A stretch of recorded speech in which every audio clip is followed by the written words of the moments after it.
Students, तो कैसे हैं आप सभी लोग। आशा करते हैं आप सभी लोग अच्छे होंगे। चलिए फिर चलते हैं कक्षा 10 प्रश्नावली 1.1 अध्याय नंबर 1 वास्तविक संख्याएं, जो कि हमारे पाठ का नाम है। पहला क्वेश्चन है, निम्नलिखित संख्याओं को अभाज्य गुणनखंडों के रूप में लिखिए। पहला क्वेश्चन जैसा हमें दे रखा है 140, तो 140 का हम लोग कैसे निकालते हैं गुणनखंड, वो भी अभाज्य। अभाज्य का मतलब बच्चों होता है जो अपने ही पहाड़े से कटे, जैसे 2 किसी और पहाड़े में नहीं आता। चलिए 2 से कट करते हैं। 2 सत्ते 14, 0 का 0, फिर 2 तियाँ 6, 6 बचा 1 हो गया 10, 2 पंजे 10, 5 सत्ते 35 और 7 एकम 7। तो 140 का हमारा आ जाएगा 2 गुणा 2 गुणे 5 गुणे 7। तो इसको हम लोग लिख सकते हैं 2 की घात 2 गुणे 5 गुणा 7। यही हमारा आंसर है। ठीक है बच्चों, आगे देखते हैं। दूसरा क्वेश्चन है हमारा 156। 156 करते हैं। 2 से 2 सत्ते 14, बचा 1 हो गया 16, 2 अट्ठे 16, 2 तियाँ 6, बचा 1 हो गया 18, 2 ने 18। फिर 3 से कट करते हैं। 3 एकम 3, 3 तियाँ 9। फिर 13 से कट करते हैं। 13 एकम 13। तो हम लोगों ने 156 का जब काटा तो क्या बच्चों मिला हमें फैक्टर अभाज्य, तो मिला 2 गुणे 2 गुणे 3 गुणा 13।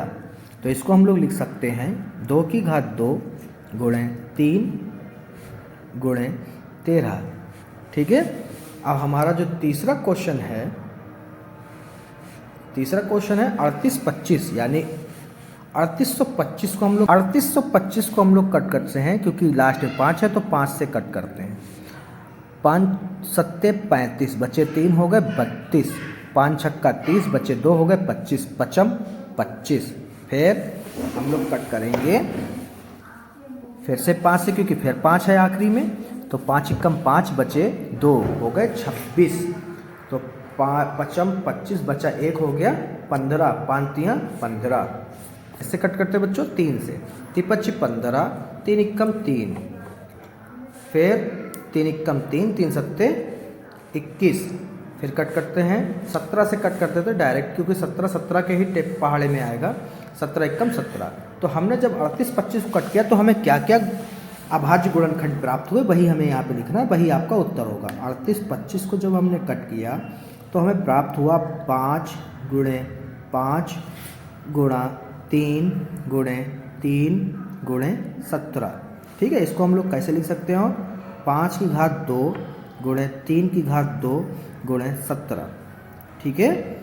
अब हमारा लास्ट क्वेश्चन, लास्ट है हमारा पहले 5005 के हमें क्या अभाज्य गुणनखंड मिल सकते हैं। चलिए करते हैं।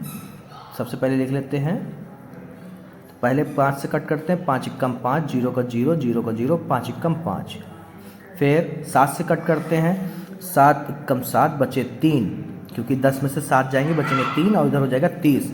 तो 7 चक्कू 28, बचे 2 होगा 21, तो 7 तियाँ 21। फिर हम लोग कट करेंगे यहाँ पर 11 से। 11 एकम 11, 14 में से 11 जाएंगे, बचेंगे 3, हो गए 33, 11 तियाँ 33। फिर जाएगा हमारा 13 एकम 13 से। ठीक है बच्चों। तो इसके हमें गुणनखंड अभाज्य जो प्राप्त हुए वो कैसे मिले हैं, 5 गुणा 7 गुणे 11 गुणे 13। ठीक है, यही हमारा उत्तर। अगला क्वेश्चन जो है हमारा 5वां, वो है हमारा 7429। चलिए उसको भी देख लेते हैं।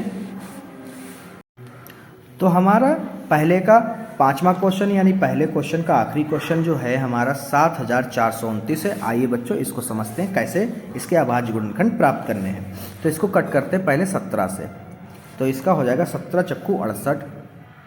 ठीक है। 68 में से 74 में से 68 घटाएंगे, आपके बचेंगे 6, हो जाएंगे 62। अब 62 यानी 17 तियाँ 51। अब 62 में से 51 घटाएंगे, हमारे बचेंगे 111 बचेगा, और पीछे है 9, तो 119 हो जाएगा। तो 17 सत्ते 119। ठीक है। इसको फिर कट कर लेते हैं 19 से। ठीक है। 19 दूना 38 और 19 तियाँ, और फिर कट कर लेते हैं 23 एकम 23। तो इसके हमारे जो अभाज्य गुणनखंड प्राप्त होंगे वो होगा 17, 19, और ये 23, यही हमारा उत्तर। ठीक है, तो आशा करते हैं पहला क्वेश्चन समझ में आया होगा। तो अगर समझ में आया तो लाइक कर दीजिए और मेरे चैनल को सब्सक्राइब नहीं किया तो चैनल को सब्सक्राइब कर दीजिए। आगे चलते हैं प्रश्नावली 1.1 के दूसरे सवाल की तरफ। नंबर 2, पूर्णांकों के निम्नलिखित युग्मों के HCF और LCM ज्ञात कीजिए तथा इसकी जांच कीजिए कि दो संख्याओं का गुणनफल HCF गुणा LCM है। ठीक है, तो पहला सवाल हमें क्या दे रखा है बच्चों, उसको जरा ध्यान से देखिए। सवाल हमें दे रखा है 26 और 91। अब 26 और 91 का हम सबसे पहले HCF और LCM निकालते हैं। तो ये सवाल को ध्यान से देखिए क्योंकि ये बोर्ड में आते हैं। तो पहले हम दोनों संख्याओं के अलग अलग निकाल लेते हैं। पहले हम 36 का निकाल, तो 26 का कैसे निकलेगा जरा ध्यान दीजिए बच्चों। 2 एकम 2, 2 तिया 6 और 13 एकम 13। ठीक है, ऐसे हम लोग 91 का निकाल लेंगे। 91 कैसे निकालेंगे, 13 सत्ते 91 और 7 एकम 60। ठीक है, तो हम यहाँ पे लिख देंगे कि इनके गुणनफल हैं क्या। तो हमारा जो 26 का आया है वो क्या आया है बच्चों, हमारा 2 से कटा है और 13 से कट गया है। ठीक है, ये गुणनफल हमारे होंगे। उसके बाद में 91 के क्या हमें प्राप्त हुए हैं, 91 प्राप्त हुआ 13 और हमें प्राप्त हुआ है 7। ठीक है, तो ये हमें प्राप्त हुए हैं। इसके बाद में HCF कैसे इन दोनों संख्याओं को निकलेगा वो जरा ध्यान से देखिए। सबसे पहले हम डाल लेते हैं HCF बराबर। HCF के लिए हमें ध्यान देना होगा कि दोनों संख्याओं में ऐसा कौन सा संख्या है जो दोनों बार आया हो और दोनों पहाड़ों में आया हो। तो देखिए हमें 13 प्राप्त हो रहा है। 13 एक ऐसा नंबर है इन संख्याओं में जो दोनों ही संख्याओं में कटा है। ठीक है, तो जो है हमारा HCF क्या हो गया 13। और उसके बाद में हम LCM निकाल लेते हैं।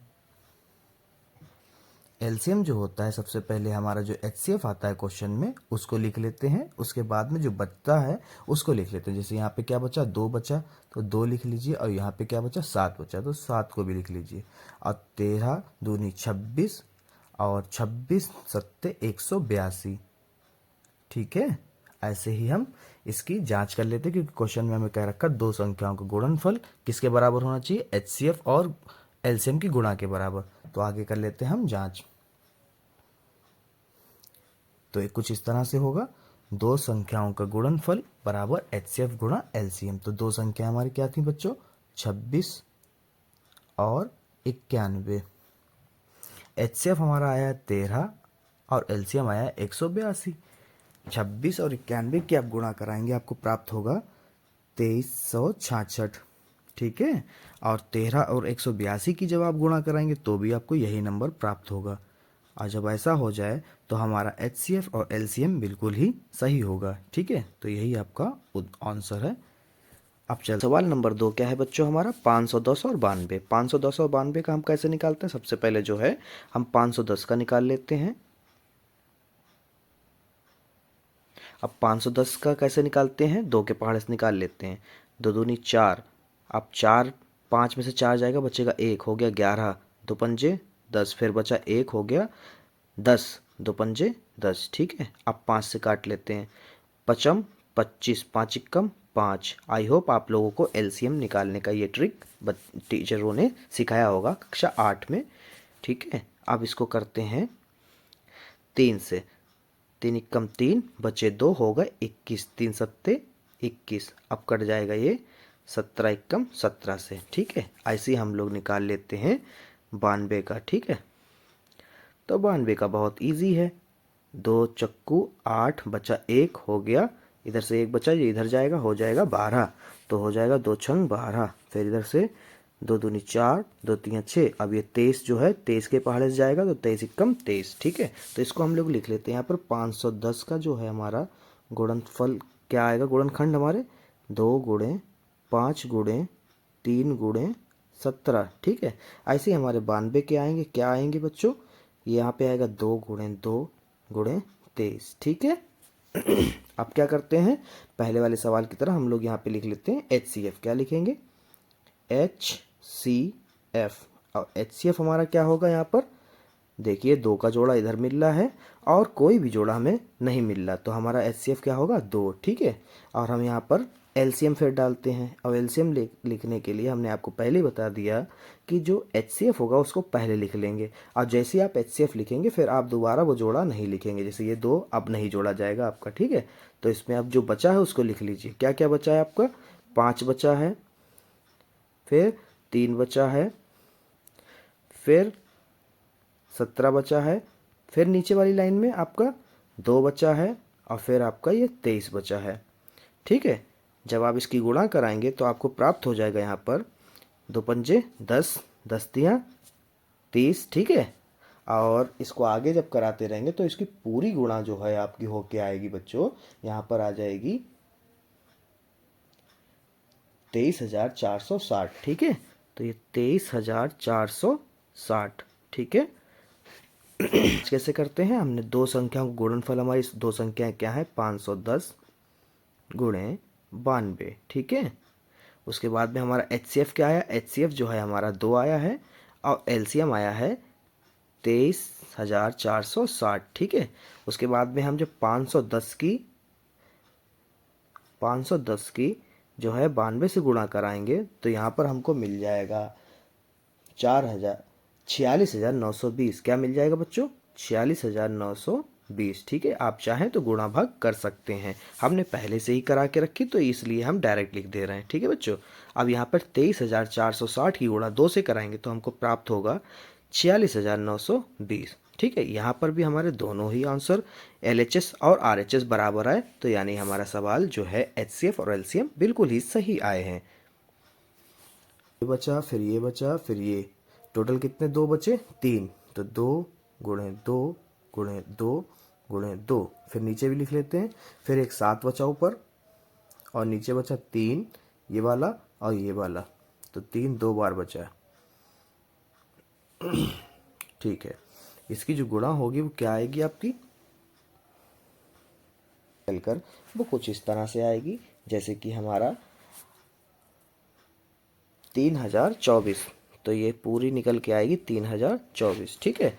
उसके बाद में ऊपर देख लेते हैं हम, दो संख्याएं हमारी क्या क्या थी, दो संख्याएं थी हमारी 336 और 54, ठीक है। HCF हमारा आया था 6 और LCM आया 3024, ठीक है। उसके बाद में 336 और 54 की जब आप गुणा कराएंगे तो आपका आएगा 18,144। आज आप इधर 3024 की 6 से गुणा कराएंगे तो भी आपका आएगा 18,144, यानी हमारे सारे आंसर सही आए हैं, ठीक है। तो अब हम चलते हैं सवाल नंबर 3 की तरफ। सवाल नंबर 3 जो है हमारा है 336 और 54। तो 336 का हम पहले निकाल लेते हैं। यहाँ पर 336 का निकालते हैं 2 से, 2 एकम 2, 2 छंग 12, 2 अट्ठे 16, ठीक है। फिर उसके बाद में 2 अट्ठे 16 और 2 चक्कू 8, फिर दो चक्कू 8, 2 चक्कू 8, 2 दूनी 4, फिर 2 दूनी 4, 2 एकम 2, फिर 7 तियाँ 21 और 3 एकम 3, ठीक है। उसके बाद में हम निकाल लेते हैं 54 का। तो 54 का निकालते हैं फिर से 2 से, 2 2 दूनी 4, बचा 1 हो गया 14, 2 सत्ते 14, फिर 2 एकम 2, 2 से नहीं कटेगा ये, 3 से काटते हैं बच्चों, 3 निम 27 और फिर 3 तियाँ 9 और फिर 3 एकम 3। चलिए इधर लिख लेते हैं इसके गुणनखंड। तो 336 के हमारे आए हैं 2 गुणा 2 गुणे 2 गुणे 2 गुणे 7 गुणे 3, ठीक है। उसके बाद में हमारे 54 के क्या आए हैं बच्चों, 54 के आए हैं 2 गुणा 3 गुणा 3 गुणे 3। इसके बाद में हम इनके जोड़े देख लेते हैं, जोड़े किस तरह से हमें प्राप्त हुए हैं। जोड़ा जो है हमारा एक 2 का बन रहा है, फिर हमारा एक 3 का बन रहा है, और नहीं बनते हुए दिख रहे हैं, ठीक है। तो हम यहाँ पर लिख लेंगे HCF।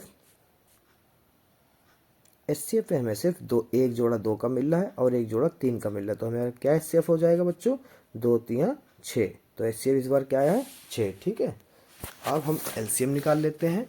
LCM हमारा क्या आएगा, LCM इक्वल टू पहले जो जोड़े बनते हैं उसको लिख लेते हैं, यानी हमारा HCF क्या है 6 है, तो 6 लिख लेते हैं। उसके बाद में जो बचा है उसको लिख लेते हैं, जैसे यहाँ पर 2 1 ये।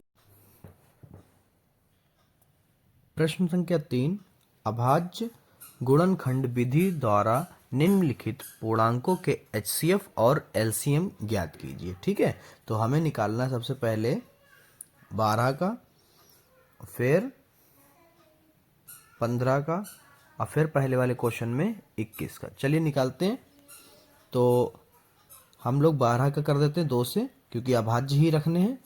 तो 2 छंग 12, 2 तियां 6 और 3 इक्कम 3। ठीक है, फिर 15 का निकालते हैं 5 से, 5 तियां 15 और फिर 3 इक्कम 3। इसको निकाल लेते हैं 7 से, 7 तियां 21 और फिर 3 इक्कम 3। ठीक है, तो फिर हमारा बच्चों क्या आएगा, 12 का जो हमारा गुणनखंड होंगे अभाज्य वो कौन कौन से होंगे, 2, फिर से 2 और फिर 3। ठीक है, ये हमारे हैं।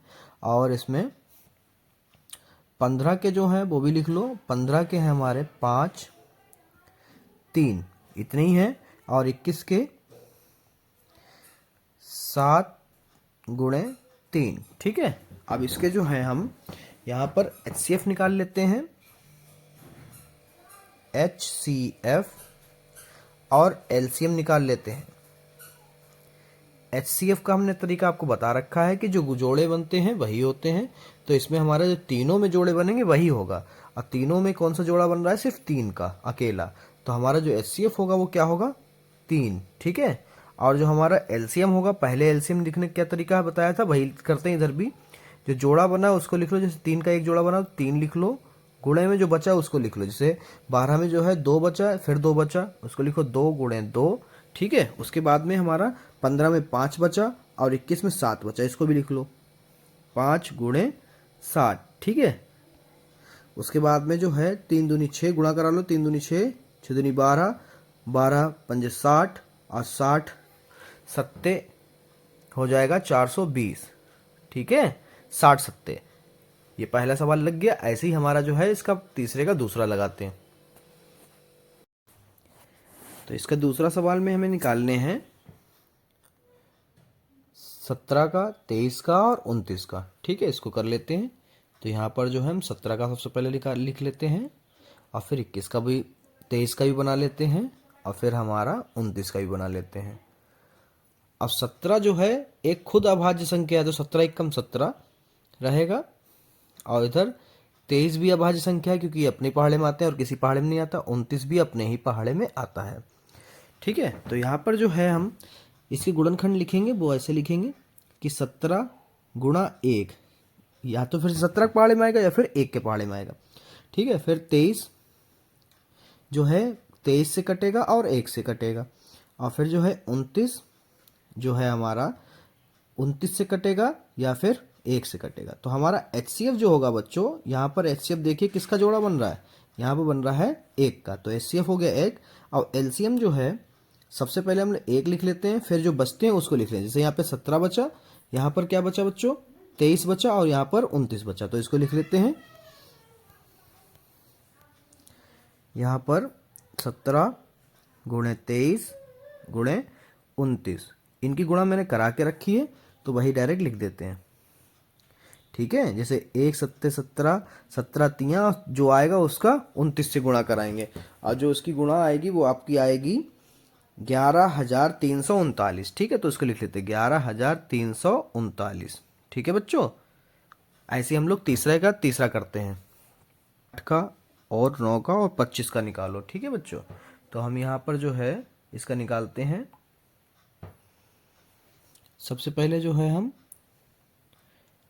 8 कर लेते हैं, और फिर 9 का, और फिर 25 का अब करते हैं। तो यहाँ पर जो है 2 से 2 चक्कू 8, 2 दूनी 4 और 2 इक्कम 2। ठीक है, फिर यहाँ पर 3 तियां 9 और फिर 3 इक्कम 3, फिर 5 25 और 5 इक्कम 5। इनको लिख लेते हैं क्या क्या है। 8 का जो है हमारे आए हैं 2 गुणे 2 गुणे 2। ठीक है, फिर 9 का जो आया उसको लिख लो 3 गुणे 3, फिर 25 का क्या आया है उसको भी लिख लो, 5 गुणे 5, ठीक है। और एचसीएफ यहाँ पर हमें कोई भी जोड़ा नहीं मिल रहा, यानी क्या होगा, 1 होगा।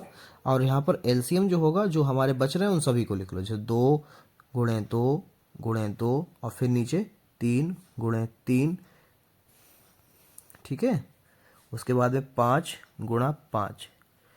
अब इनकी गुणा करा के मैंने पहले से रखी है, चलिए आपको बता भी देते हैं। 2 दूनी 4, 4 दूनी 8, 8 तियाँ 24, 24 तियाँ और फिर जो आए उसके पंजे और फिर पंजे, ठीक है।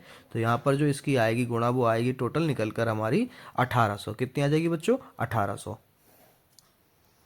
यही इसका आंसर। अब चलते हैं सवाल नंबर 4 की तरफ।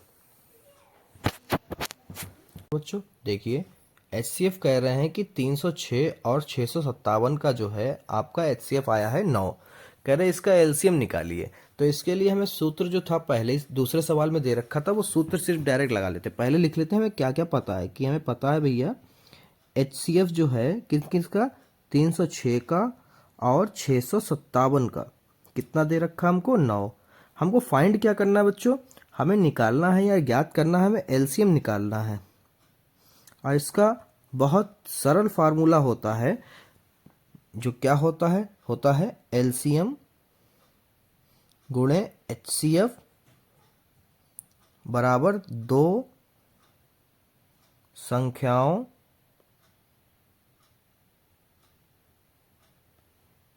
का गुणनफल। 2 संख्याएं कौन सी जो हमको दे रखी हैं। तो हमारा एलसीएम तो पता ही नहीं है, एलसीएम नहीं पता तो एलसीएम लिख लेते हैं। एचसीएफ हमको पता है, इन दोनों संख्याओं का क्या है एलसीएम। एचसीएफ बेटा 9 है और 2 संख्याएं हमारी कौन कौन सी हैं, 306 और 657, ठीक है बच्चों। यहाँ पर जो है एलसीएम का एलसीएम रोक लेते हैं क्योंकि हमें वही निकालना है।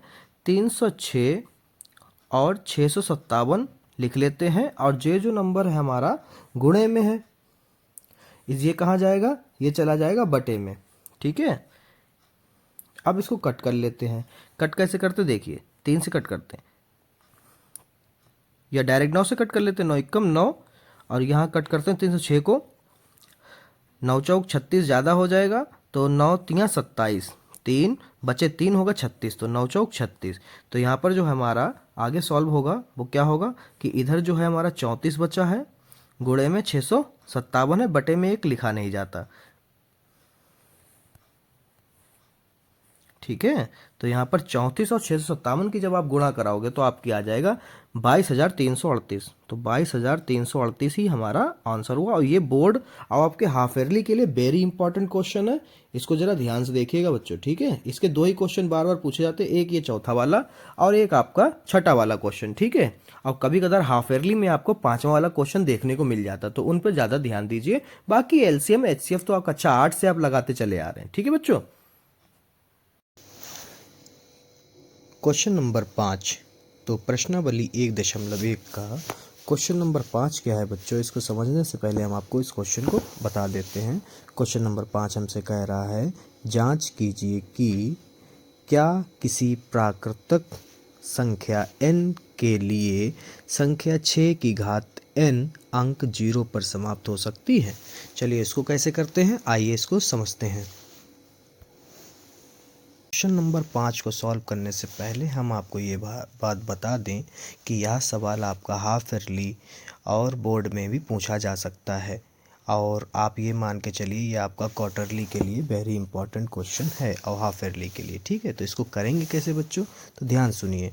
यदि कोई संख्या 0 पर समाप्त होना चाहती है तो उसका अभाज्य गुणनखंड में कम से कम एक बार 2 गुणा 5 आना चाहिए, ठीक है। अगर वो समाप्त होना चाह रही किस पे, 0 पर समाप्त होना चाह रही तो इसका हम लोग करके देख लेते। 6 का कैसे हम लोग करेंगे, 2 तियाँ 6, 3 एकम 3। तो 6 के हमारे क्या मिले हैं बच्चों, जरा ध्यान से देखिए। 6 के हमारे जो अभाज्य गुणनखंड प्राप्त हुए वो हुए 2 गुणा 3। तो ये तो हमारा जो है इस रूप का नहीं आया, 2 गुणे 5 के रूप का।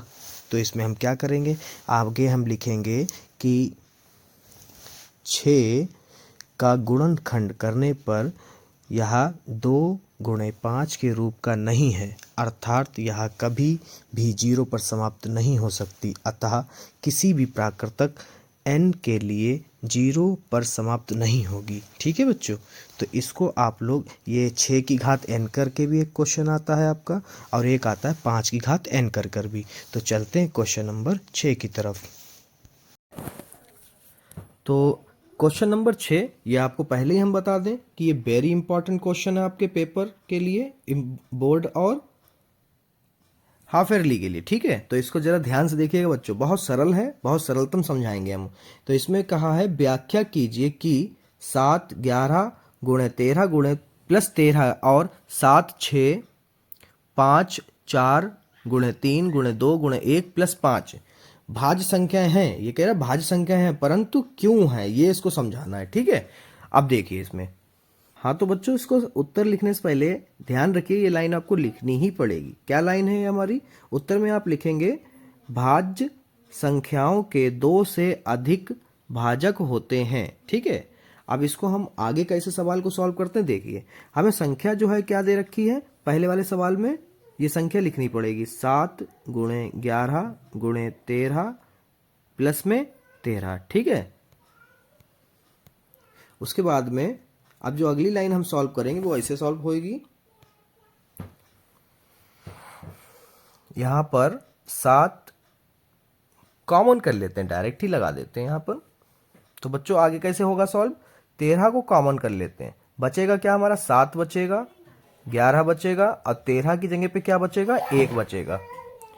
उसके बाद में हमारा यहाँ पे 13 तो निकल ही चुका है, तो यहाँ पर भी हमारा 1 बचेगा। ठीक है, तो उसके बाद में हम 13 ब्रैकेट, अब 11 7 77 और 77 एकम 77। ठीक है, तो 77 प्लस 1 और यहाँ पर हम लिखेंगे 13 गुणे 78, फिर बराबर में हम लिखेंगे कि 13 गुणे, अब 77 को हम लोग फैक्टर करके लिख देते हैं। 78 का क्या होगा बेटा, 78 का हो जाएगा 13 छंग 78। ठीक है, और क्वेश्चन क्या कह रहा है, अगर ये भाज्य संख्या होगी तो कितने इसके भाजक होंगे, 2 से ज्यादा। तो यहाँ पर हमारे कितने आ गए हैं 3, कितने आ गए हैं 3। तो हम यहाँ पे लाइन लिखेंगे, तो बच्चों यहाँ पर हमारी क्या लाइन लिखी होगी, यहाँ पे लिखना होगा आपको कि इस प्रकार इस संख्या के 2 से अधिक भाजक जो हमें प्राप्त हुए, क्या प्राप्त हुए 13 लिखा, फिर 13 लिखा और फिर 6 जो प्राप्त हुआ वो लिखा है, इसलिए यह एक भाज्य संख्या है। क्योंकि हम ऊपर ही बता चुके थे, क्या बता चुके, भाज्य संख्याओं के जो होंगे, भाज्य संख्या जो भी होंगी उसके कितने से अधिक होंगे, 2 से अधिक भाजक होंगे, तो ये भाज्य संख्या होगी। तो यहाँ पर हमें मिल गया, देखो 1 2 3, तो 2 से ज्यादा है, इसलिए क्या है संख्या हमें दी हुई भाज्य संख्या है। कौन सी संख्या है ये वाली, भाज्य संख्या। ठीक है बच्चों, हमारी जो दूसरी संख्या थी वो क्या है बच्चों, दूसरी संख्या 7 गुणे 6 गुणे 5 गुणे 4 गुणे 3 गुणा 2 गुणा 1 और गुणे में 5। यहाँ पर हम सबसे पहले इसको सॉल्व करने के लिए क्या करते हैं, यहाँ पर जरा आप एक बार देखिए क्वेश्चन को कि 5 हमारा एक बार गुणे में है और एक बार हमारा प्लस में है, तो इसको हम क्या कर सकते हैं, कॉमन कर सकते हैं। तो कॉमन कर लेते हैं 5 गुणे ब्रैकेट, जो जो बचता है उसको लिख लेते हैं। शुरुआत में क्या बचा 7 बचा, फिर हमारा 6 बचा, यहाँ से 5 निकल जाएगा तो क्या बचेगा 1 बचेगा, और फिर बचा हमारा 4, फिर बचा हमारा 3, फिर बचा हमारा 2, फिर बचा हमारा 1 और प्लस में, क्योंकि प्लस में हमारा 5 था ये वाला, तो 5 की निकल के क्या बचा 1 बचा, क्योंकि 5 एकम क्या होता है 5। ठीक है, तब हम 5 निकाल देंगे तो क्या बचता है 1। ठीक है बच्चों, ऐसे कॉमन लिया जाता है। तो इसमें हम आगे क्या करेंगे बच्चों, ज़रा ध्यान दीजिए, इसमें हम करेंगे कि गुणा करा देंगे और कुछ नहीं। 5 गुणे इन 7 छंग 42, 42 की 4 से कराओगे और जो आएगा उसकी 3 से कराओगे, फिर 2 से कराओगे, तो आपका आ जाएगा 1008। कितना आएगा बच्चों 1008। प्लस में क्या बचेगा आपका, प्लस में 1 बचेगा, तो इसको यहाँ पर नोट कर लो। ठीक है, तो 5 गुणे 1008 में आप 1 जोड़ोगे तो क्या आ जाएगा 1009। कितना आ जाएगा बच्चों 1009। ठीक है, तो इसमें हम सिंपल आपको बता देते हैं कि 5 गुणे 1009 की गुणा अगर आप 1 से कराएंगे तो फिर वही संख्या प्राप्त होगी जो 5 की 1009 से कराने पर होगी। तो यहाँ पर आपको ये मकसद था बताने का कि यहाँ पर हमारे जो गुणनखंड हैं वो अभाज्य में कितने आए हैं 2 से अधिक। क्या कितने आए हैं 2 से अधिक। तो फिर यहाँ पर हम वही लाइन लिख देंगे, क्या लिखेंगे यहाँ पर आप हिंदी में कि 2 से अधिक गुणनखंड होने की वजह से यह संख्या भाज्य है। ठीक है, तो चलते हैं अगले क्वेश्चन पर।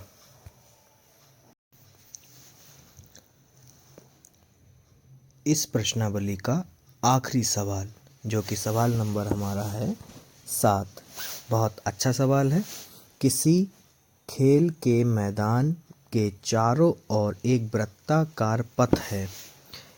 इस मैदान का एक चक्कर लगाने में सोनिया को 18 मिनट लगते हैं। कितने मिनट बच्चों लग रहे हैं? 18 मिनट।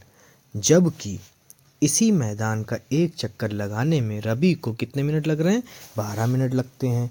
मान लीजिए वे दोनों एक ही स्थान और एक ही समय पर चलना प्रारंभ करके एक ही दिशा में चलते हैं।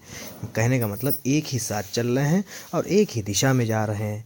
कितने समय बाद वे पुनः प्रारंभिक स्थान पर मिलेंगे? वो दोनों पुनः उसी स्थान पर मिलें, ऐसा कौन सा नंबर होगा? कितने मिनट बाद वो मिल सकते हैं?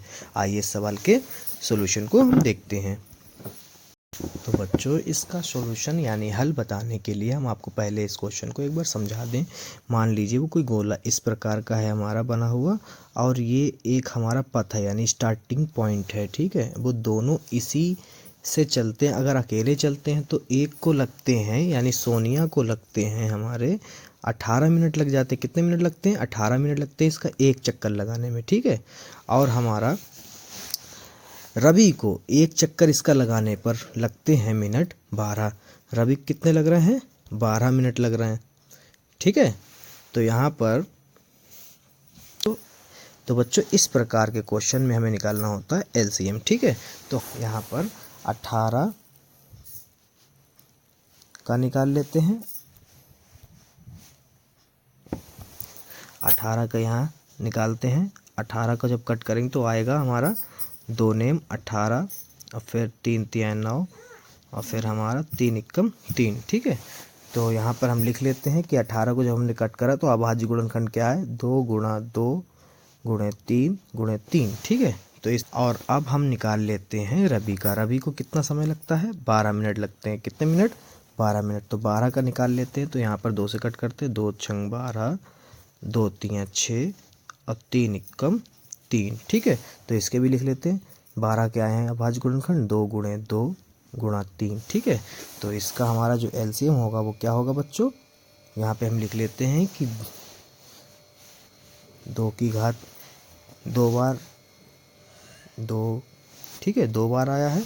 एक तो ये जोड़ा हो गया और एक ये हमारा हो गया, तो 2 की घात 2 और 3 की घात, एक तो हमारा जोड़ा बना है उसको भी हमने लिख लिया, और जो एक बचा है उसको भी लिख लेते हैं। ठीक है, तो यहाँ पर आ गया 2 दूनी 4 और 3 का स्क्वायर होगा 9।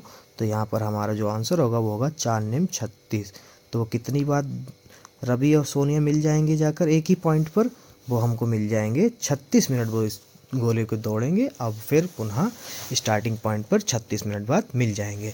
अगर आपको वीडियो और सारे क्वेश्चन समझ में आए हों बच्चों, तो मेरे साथ बने रहिए, और वीडियो ऐसी देखने के लिए चैनल को सब्सक्राइब करना ना भूलिएगा।